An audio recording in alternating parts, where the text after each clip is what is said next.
ముఖ్యమంత్రి మంత్రుల ఆధ్వర్యంలో జరిగిన రివ్యూ సమావేశానికి సంబంధించిన వార్త. అధిక ప్రాధాన్యం రైతు సంక్షేమానికి. అకాల వర్షాలతో దెబ్బతిన్న పంటలకు ఎకరానికి 10,000 పరిహారం. అధికారులు నివేదిక తయారు చేసి ప్రతిపాదన పంపించాలి. జూన్ 3వ తేదీ నుంచి 20వ తేదీ వరకు రాష్ట్ర వ్యాప్తంగా భూభారతి రెవెన్యూ సదస్సులు. ఎరువులు విత్తనాల కొరత రానివ్వం. నకిలీ విత్తనాలు అమ్మేవారిపై పీడీ యాక్ట్.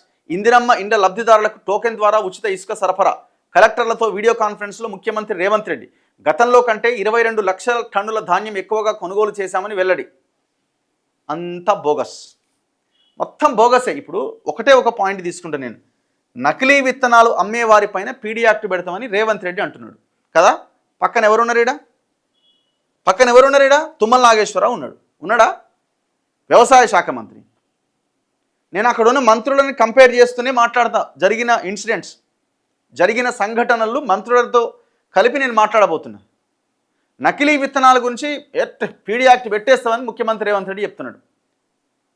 మేము గ్రౌండ్కి వెళ్ళి వెంకటాపూర్ అనే మండలంలో, ములుగు జిల్లాలో చిరుతపల్లి అనే విలేజ్కి వెళ్ళి నకిలీ విత్తనాల ద్వారా ఏ రకంగా ప్రజలు మోసపోయారు, కంపెనీ, ఆర్గనైజరు, రైతు, ఈ చైన్ సిస్టంలో ఆర్గనైజర్ అనేటువంటి ఒక పొలిటికల్ లీడర్ ఎవరైనా తుమ్మల నాగేశ్వరరావు బినామీలు, బీఆర్ఎస్ పార్టీ బినామీలు అందరూ కలిసి ఆ రైతులని మోసం చేస్తే, నకిలీ విత్తనాలు ఇచ్చి కాంట్రాక్ట్ వ్యవసాయం పేరుతో మోసం చేస్తే 2 రైతులు పోరాడి ప్రాణాలు కోల్పోయారు. ఒక్క మంత్రి వెళ్ళి పరామర్శించిన దిక్కు లేదు. చివరికి ఆ ఆర్గనైజర్ల మీద ఇంతవరకు కేసు పెట్టిన దాఖలాలు లేవు. ఆయన కోదండరెడ్డి గారు, అన్వేష్ రెడ్డి గారు వీళ్ళందరూ వెళ్ళి అక్కడికి వెళ్ళి మాట్లాడి కొంత ఏదో పరిహారం ఇప్పించే ప్రయత్నం చేసినా అది కూడా ఇంతవరకు పూర్తిగా సక్సెస్ కాలేదు. మీరు నకిలీ విత్తనాలు అమ్మేవారిపైన పీడీ యాక్ట్ అంటున్నారు. వాడి మీద ఏం కేసు పెట్టారు? మీరు కేసు పెడితే వాడు అప్స్కాన్లోకి వెళ్ళిపోయి వాడు నాట్ టు అరెస్ట్ ఆర్డర్ కూడా తెచ్చుకున్నాడు కదా. తుమ్మల నాగేశ్వరరావు బినామీలు లేకపోతే వాళ్ళు అనుచరులు కదా వాళ్ళంతా? బీఆర్ఎస్ పార్టీ అనుచరులు కదా వాళ్ళంతా? ఎవరికి చెప్తారు కథలు, ఎవరికి చెప్తారు స్టోరీస్? ఈ రాష్ట్రంలో రేవంత్ రెడ్డి వినాలా, ఈ రాష్ట్రంలో 25% వ్యవసాయం కాంట్రాక్ట్ వ్యవసాయం నడుస్తున్నది. అసలు దీని మీద ఏమైనా దృష్టి పెట్టారా మీరు? ఇందులో బీఆర్ఎస్కి మాట్లాడే ఒక్క 1% అర్హత కూడా లేదు. ఎందుకంటే ఈ కాంట్రాక్ట్ వ్యవసాయాన్ని పూర్తిగా ఎంటర్ చేసిందే కల్వకుంట్ల చంద్రశేఖరరావు. 2016లో ఒక జీవో తీసుకొచ్చిండు. ఏమని? అంతకుముందు విత్తన కంపెనీలు డైరెక్ట్గా రైతుతో మాట్లాడుకొని కాంట్రాక్ట్ వ్యవసాయం చేసేవి రాష్ట్రంలో. కానీ ఒక జీవో ఏమని తెచ్చింది తెలుసా? ఈ విత్తన కంపెనీలు రైతు డైరెక్ట్గా మాట్లాడుకోవడం కాదు. అంతకుముందు ఎట్లుండే జీవోలో, చట్టంలో విత్తన కంపెనీలు రైతుతో మాట్లాడుకొని అగ్రిమెంట్, ఒక పత్రం రాసుకొని లోకల్గా ఉన్న అగ్రికల్చర్ ఆఫీస్లో మేము ఈ రైతుతో ఒప్పందం చేసుకున్నామని పత్రాలన్నీ సమర్పించి దాంట్లో గైడ్ లైన్స్ ఉండేవి. మేము నష్టపరిహారం చెల్లిస్తాం నష్టం జరిగినా అని, ఇట్లా కొన్ని గైడ్ లైన్స్ ఉండేవి. ఇది అన్నింటిని పక్కన పెట్టి మధ్యలో ఒక పొలిటికల్ లీడర్ అనే ఒక బ్రోకర్ని, ఒక ఆర్గనైజర్ని తీసుకొచ్చి పెట్టి సపరేట్ ఒక జీవో తీసుకొచ్చిండు. దానివల్ల ఈ మధ్యలో ఉన్న లీడర్లంతా రైతుల జీవితాలతో ఆడుకుంటున్నారు. ఈ కాంట్రాక్ట్ వ్యవసాయం చేయడమే తప్పు. ఈ కంపెనీలన్నీ ఎక్కడివి? అన్ని ఆస్ట్రేలియావి, మలేషియావి, ఈ విదేశాల్లో ఉన్నటువంటి కంపెనీలు. ఇవన్నీ 25% వ్యవసాయం, కాంట్రాక్ట్ వ్యవసాయం తెలంగాణలో నడుస్తున్నది. మీరు వెళ్ళండి జనగాంకి, వరంగల్కి, ములుగు జిల్లాలకు వెళ్ళండి. మొత్తం వీళ్ళ టార్గెట్ అంతా ఏజెన్సీ ఏరియాలే.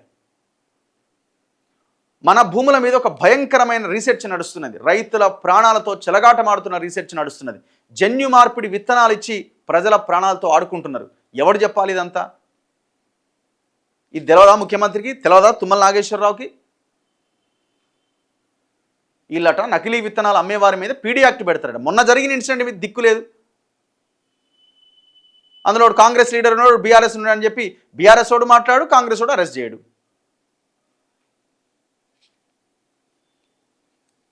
మనం మేము ఆయిల్ పామ్ రైతులకు సంబంధించి ఖమ్మంలో దాదాపు ఒక 10 వీడియోలు చేసినాం. 10 డే అంతా అక్కడే ఉండి అన్ని రైతుల పొలాలు తిరిగి, దాదాపు ఒక 10 రైతుల పొలాలు తిరిగి చూస్తే అక్కడ రైతులు ఎందుకు నష్టపోయారంటే ఈ ఆయిల్ ఫెడ్ కార్పొరేషన్లో ఉన్న కొంతమంది దొంగలు, మంత్రికి సంబంధించిన కొంతమంది అనుచరులంతా కలిసి ఫేక్ సీడ్ని తీసుకొచ్చి, నకిలీ విత్తనాలు తీసుకొచ్చి ఆ నర్సరీలో అవి పెంచి నకిలీ చెట్లన్నింటిని తెచ్చి ఆ రైతులకు కట్టబెట్టడంతో వాళ్ళు తీవ్రంగా నష్టపోతున్నారు. ఒక ఆయిల్ పామ్ మొక్క గింజ తెచ్చి మొక్కగా తయారై క్రాప్ రావాలంటే 4 సంవత్సరాలు పడుతుంది. ఆ రైతుకి ఆ మొక్క నకిలీ విత్తనం అని తెలియడానికి 4 ఏళ్ళు పడుతుంది.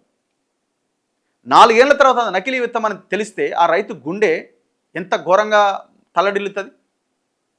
ఆ పొలంలో ఇంత ఏపుగా పెరిగిన మొక్క ఒక్క క్రాప్ కూడా రాకపోతే ఒక ఫ్రూట్ కూడా వండకపోతే ఆ రైతు ఎటుపోవాలా? జరిగింది అదే. తుమ్మల నాగేశ్వరరావు అంటాడు ఆయిల్ పాము తుమ్మల, తుమ్మల అంటే ఆయిల్ పాము అట. మరి ఈయన ఏమంటాడు, గతంలో నేను అపోజిషన్లో ఉన్నా కదా అంటే, మొత్తం ఈయనే కర్తాకర్మ. అపోజిషన్లో ఉన్న ఆయిల్ పామ్ వ్యవస్థని మొత్తం తన గుప్పిట్లో పెట్టుకున్న తుమ్మల నాగేశ్వరరావు. మనం ఇవన్నీ మాట్లాడితే అక్కడ మొత్తం కదలిక వచ్చిన తర్వాత ఈయన ఏబిఎన్, ఆంధ్రజ్యోతి ఆ దాంట్లో పైసలు ఇచ్చి వార్తలు వేయించుకున్నాడు, స్టోరీస్ వేయించుకున్నాడు. నేను ఇట్లా, నేను అట్లా, తుమ్మల అంటే ఆయిల్ పామ్ అంటే తుమ్మల అని. అంటే ఆ రకంగా రైతులను మోసం చేస్తున్నారు. ఇవన్నీ రేవంత్ రెడ్డికి తెలియకపోవచ్చేమో, ఇవన్నీ. ఎందుకంటే గ్రౌండ్లో ఉన్న వాళ్ళకి, తెలంగాణ అంటే తెలిసిన వాళ్ళకి, వ్యవసాయం అంటే తెలిసిన వాళ్ళకి, లేకపోతే కనుక్కునే వాళ్ళకి, దాని మీద పట్టున్న వాళ్ళకి ఇది అర్థమవుతుంది.